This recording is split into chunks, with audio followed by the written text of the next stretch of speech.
Policia e Lushnjës ka vënë në pranga një shtetas se ka dhunuar bashkëjetuesen e tij.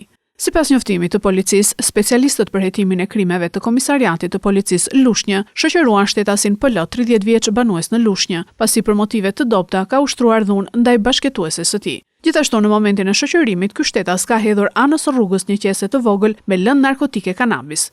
Në vijim të veprimeve procedurale, specialistët e sektorit për hetimin e narkotikëve të DVP Fier arrestuan shtetasin PL për veprat penale, prodhimi dhe shitja narkotikëve dhe dhunë në familje.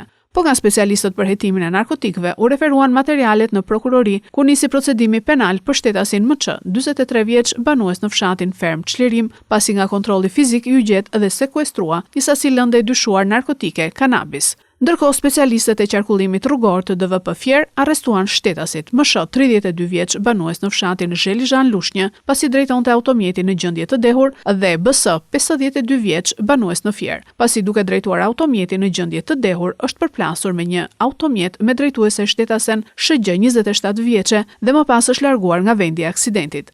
Materialet procedurale ju referuan prokurorisë së Fierit për veprime të mëtejshme.